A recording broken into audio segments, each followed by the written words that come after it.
Now, some so-called conspiracies are not that unlikely, and I wouldn't even disrespect you for believing in them. It does seem like, Epstein may have had some help. Was Oswald really acting alone? Are UFOs real?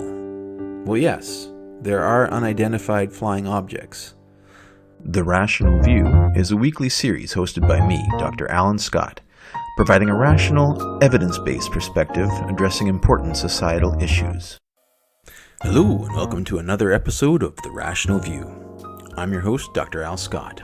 On this episode, conspiracies and why we like them.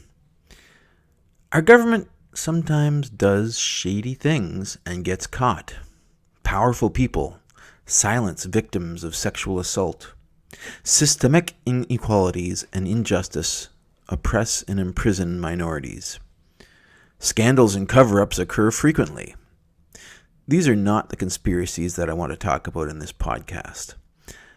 I'm talking here about conspiracies that suggest a well-organized, elite group of powerful, unnamed people, and maybe even named people, are implementing secret and far-reaching plans that include collaboration between government agencies, scientists, and the media.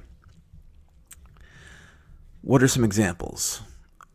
The Earth is flat, and NASA is complicit, and so are all the satellite telecommunication companies. The moon landings were faked by NASA, and this was complicit with the media and the government departments. Hillary Clinton is running a child abduction sex ring in a pizza shop. Climate change is a conspiracy to destroy capitalism, and scientists are complicit. I just dealt with this in episode 5 of my podcast. Please feel free to go back and listen to that one. COVID-19 is a hoax. Listen to my episode 2 on this one. The Earth was created 6,000 years ago. Episode 6. Chemtrails. Deep state. There are so many out there, and they seem to be multiplying and cross-fertilizing. Why do otherwise rational people get caught up in these conspiracies? Please, if you enjoy this episode, press the like button, follow me on Podbean or on whatever device you're using to look at the podcast, to listen to the podcast, share it, and send me a comment. I'd love to hear your feedback. Conspiracies flourish in times when people are anxious and afraid, out of control. Most conspiracies are driven by partisan actors for a purpose, to entrain people in a story. And social media, I find, incentivizes these divisive narratives. The more clickbaity a headline, the more money these people get from ads, the more followers and views they get. When a false fact jives with your prejudices and your ingrained feeling about demonizing a particular opposing group, and it gets repeated enough, it gets accepted, whether it's real or not. I think the internet abounds with these conspiracy echo chambers, with hashtags which allow the cognoscenti to follow an exciting trail of dots to a secret knowledge that can be shared amongst the cult-like following. In fact, if you look around at internet influencers and these people that live and die by views and likes, they actually have a strategy where they pick up viral hashtags, and a lot of them are conspiracy hashtags that these people are passing around to drag in more views and more likes. And I think in most cases, these people don't even know the meaning of these hashtags and the code words that trigger conspiratorial people to follow them. And they just use them to gain views. And this is kind of an unholy feedback.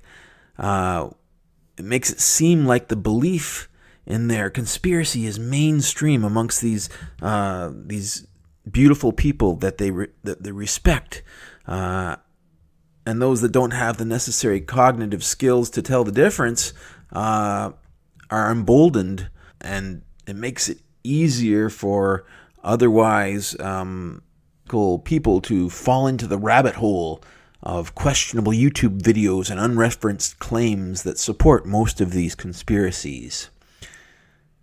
You have to remember when you're looking at things that memes are not arbiters of truth. Question all sources. And this is work. This is something that most people don't have the stomach for, or they feel they're unqualified to do. Track down your sources. Click through to find who is promulgating these views. Where does it come from? Is it coming from a respectable reference, or is it coming from someone who is no friends and no pictures and just spouting political memes? Peer-reviewed scientific papers and mainstream news organizations are good. Preprints, vanity press journals, and propaganda arms of various political parties or foreign actors are bad. Follow the links and find out where your news is coming from. Your relative's neighbor who watches a lot of Fox News is not a good reference. Google the source to get more info. There are a lot of fact-checking people out there, and you can get good background on whether they're centrist, rightist, leftist, fake news. Look up the validity of the source before passing something on. Otherwise, you're just gossiping and pulling more people in. So why are people interested in these conspiracies? Having secret knowledge empowers people who feel otherwise very powerless in an uncaring world. It makes them feel special when people are treated like numbers. And once you've found a community of co-believers, even incontroversial proof becomes just another threat to these people's self-image. Each conspiracy becomes its own religious cult, vilifying opposing sources and ridiculing other communities so they don't have to listen to them. You start hearing words like sheeple, shills, snowflakes, and libtards falling from their lips to replace reason and respectable debate. Once you become a vocal supporter of a conspiracy, of course, it is much more difficult to distance yourself and drag yourself out of the rabbit hole without damaging your ego and risk being cast out from your friend groups. So it's difficult. It's very difficult to disabuse someone of a conspiracy. The Republican right has been on a crusade against facts and knowledge and science. They have made expertise into a bad word.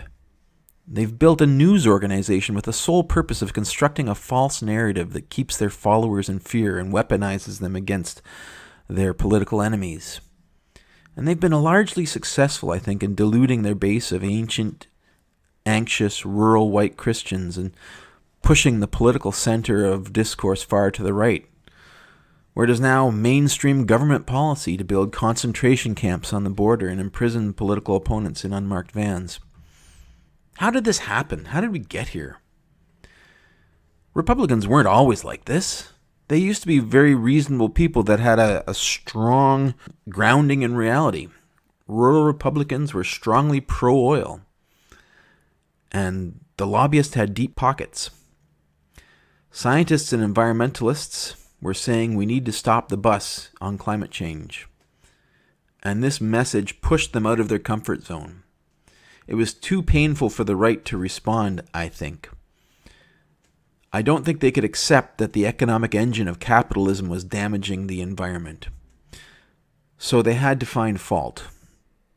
And they had to find fault with the scientists and the intellectuals to ease their intellectual discomfort. And with the help of hundreds of millions of dollars, an anti-science smear campaign took shape. Once they started demonizing science and knowledge, the movement didn't stop. Once you sabotage the brakes, the car careens out of control. If expertise is now devalued, who do you believe? How do you stop all sorts of wackadoodle ideas from taking root? I think this strategy backfired somewhat on the Republican establishment politicians who had hoped to ride the anti-intellectual wave to power and money.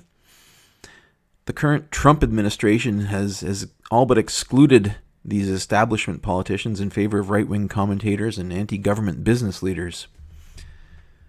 And now the followers of Fox News have been taught that the Democrats hate the U.S. and want to destroy their way of life. And the fringe elements have started shooting. The Center for Strategic and International Studies surveyed domestic terrorist incidents and found that right-wing attacks and plots accounted for the majority of all terrorist incidents in the United States since 1994. Secondly, the total number of right-wing attacks and plots has grown substantially during the past 6 years. In 2019, for example, right-wing extremists perpetrated nearly 2/3 of all terrorists' attacks and plots in the United States. And they committed over 90% of the attacks and plots between January 1st and May 8th of 2020. So the strategy is of making these people fearful and identifying their enemies has resulted, as we might expect, in violence. Many people are predisposed to believe that everything happens for a reason. An uncaring random universe is a challenge to these people's belief systems. If they're able to identify a malevolent force to blame for their problems, it allows them to continue to believe in a benevolent and uncomplicated God. And this leads into religion, because religion is intertwined with politics, especially in the U.S. Christians are taught that faith is the highest virtue. Only in religion is argument from authority highlighted as a valid debating tactic. And this, of course, is, in Christian religion, the Bible is the authority. And I feel that this mindset leaves people open to exploitation by unsavory cult-like influencers. The valuing of faith in religion obviously has value to sustaining the belief system, but how this is the opposite to scientific inquiry about the physical world, where skepticism is valued as the key trait. And that's interesting, an interesting dichotomy. You have this faith-based versus skepticism-based systems of knowledge. And in science, skepticism, of course, is necessary to discern between competing hypotheses.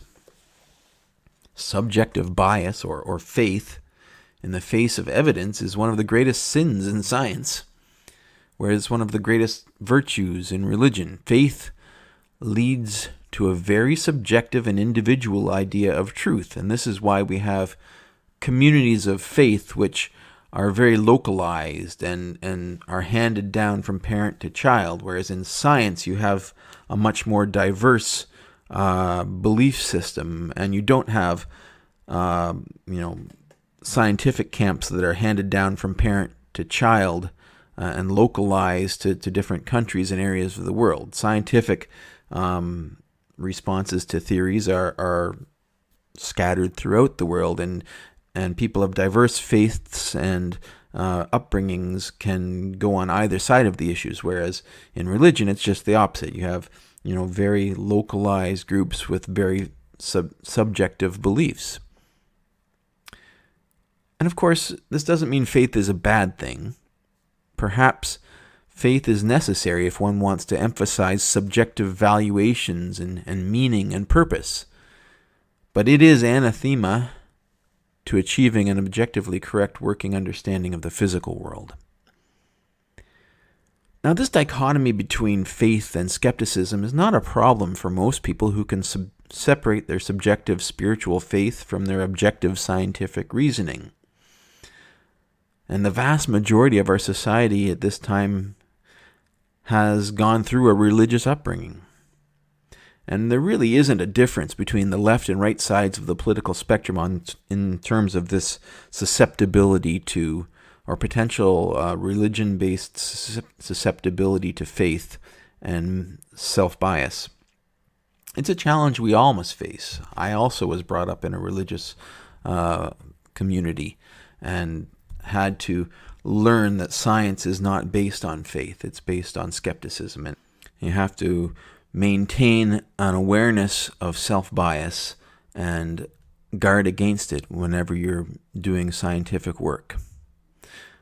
Now, is susceptibility to conspiracy theories solely on the political right? But no, this isn't a problem only with the political right, and this is a problem with the left as well, and it's a problem on both sides of the political spectrum, I think.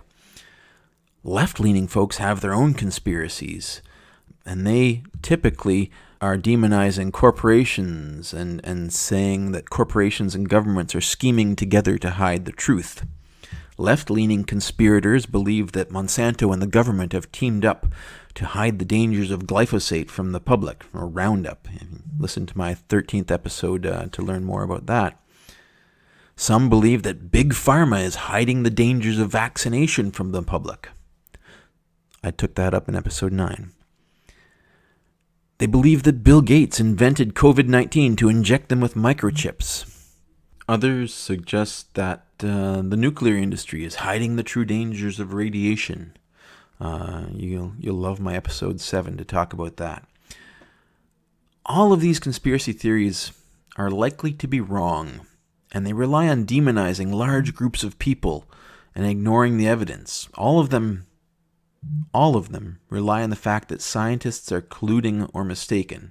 And this, I think, is just ludicrous. And that's not only because I'm a scientist.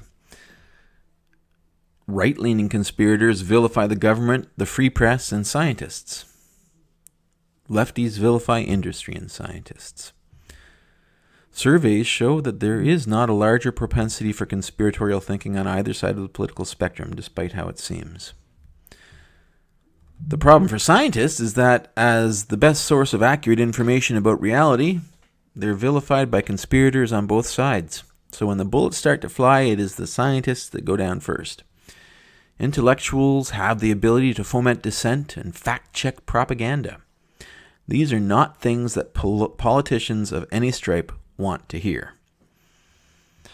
I think one of the funnier situations that we have in a current discourse is the alignment of left-leaning anti-vaxxers with the right-leaning anti-maskers and anti-COVID lockdown gun-toting anarchists teaming up to protest against public health.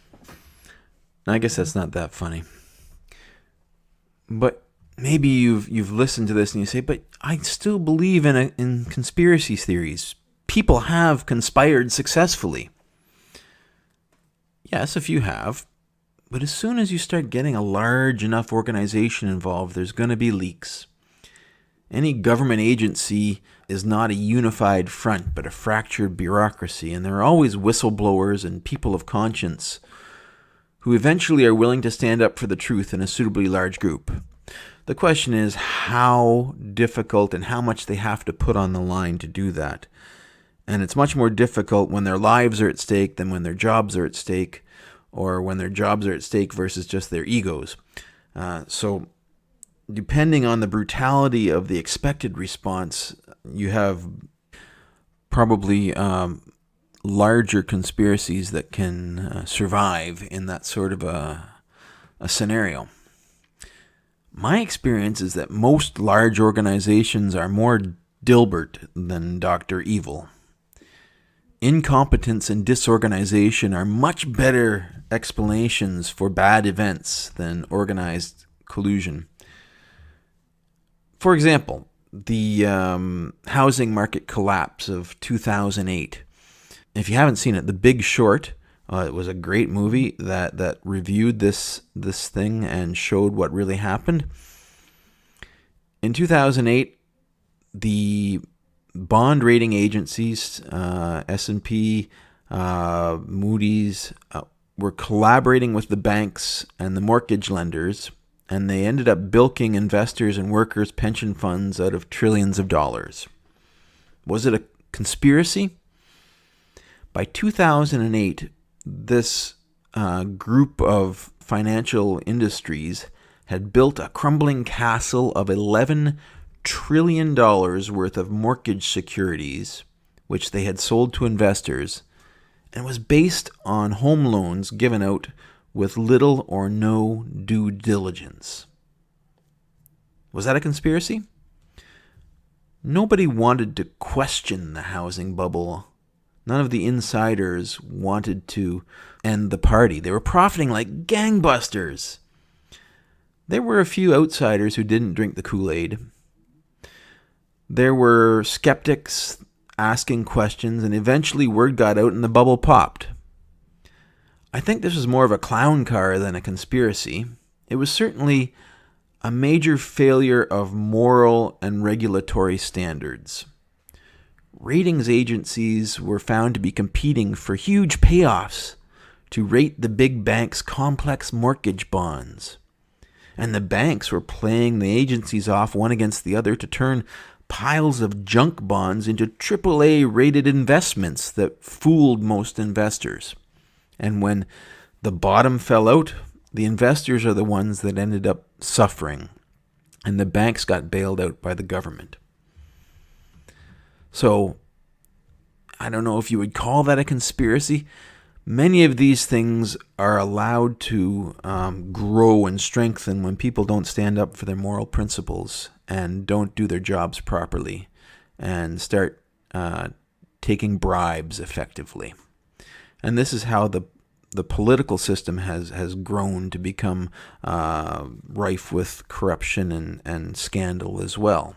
Politicians are being paid off by lobbyists. So how can you tell what is a conspiracy theory and what is just a run-of-the-mill cover-up? How can you tell what you shouldn't believe in? For a guideline, look at how many people need to be involved to pull it off.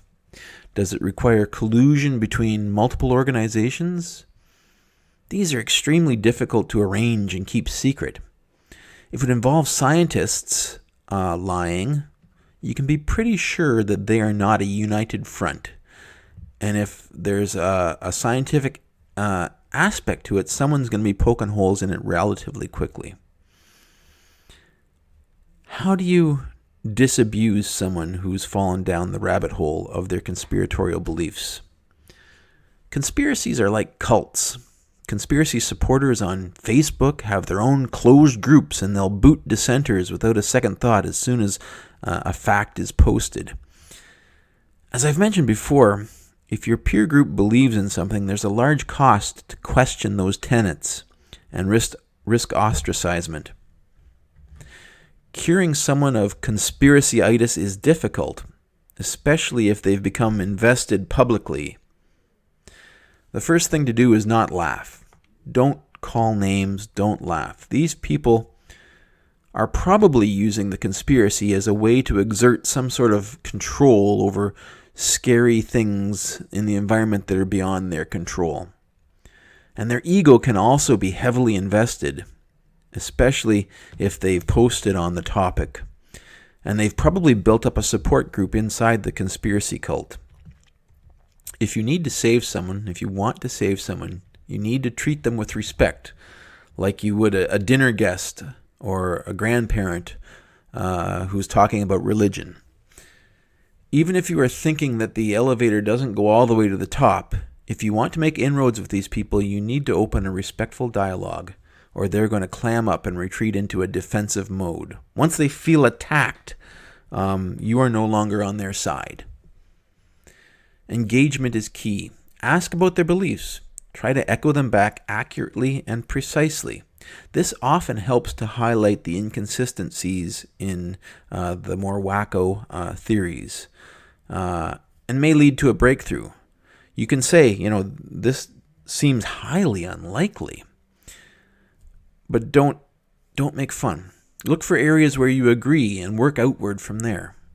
Sympathize with their distrust of whatever organization they're demonizing. Like, yes, governments have done some shady things, I agree. Now, you believe that all world governments are being directed by the elders of Zion. Okay, that seems like a difficult thing to organize. It can help to determine how zany their beliefs are, to go down the rabbit hole with them and give them some rational signposts to find their way out. Now, some so-called conspiracies are not that unlikely, and I wouldn't even disrespect you for believing in them. It does seem like, Epstein may have had some help. Was Oswald really acting alone? These are not far-out conspiracy theories. Others are just a bit too far gone and are pretty easy to discount. We did land on the moon. Scientists still fire huge lasers off the retroreflector arrays that the Apollo astronauts left up there. And they use this to measure the distance to the moon by timing the reflections of their laser beams. You can even talk to the scientists if you want. Go visit their labs. I'm sure they'd be interested to show you all their equipment. That's the beauty of science. It's open, it's out there. You can investigate it, you can dig into it, you can talk to the people. Other conspiracies. Are UFOs real? Well, yes. There are unidentified flying objects. Are UFOs aliens visiting us? No. That's a bit of a stretch. Did we land on the moon? Yes. Is there a race of Sasquatch living in the rural U.S.? No. Are there sea monsters? Well, there are big sea creatures, but I don't think there are Ogopogos or Loch Ness monsters that are dinosaurs. There's got to be physical evidence of these things. Follow the physical evidence. Everybody has cell phones now. If things exist, there's going to be clear pictures. Why are all the pictures of these things blurry? It's because blurry pictures are like Rorschach plots that people can put their beliefs into. You need physical evidence, physical artifacts, DNA evidence, skeletons, carcasses, real and repeatable findings. These things will exist if what you're seeing is real. And until these are found, it is much more likely that people are telling tall tales for their 10 seconds of fame. As always, thank you for listening, and please tune in again next week for more of The Rational View.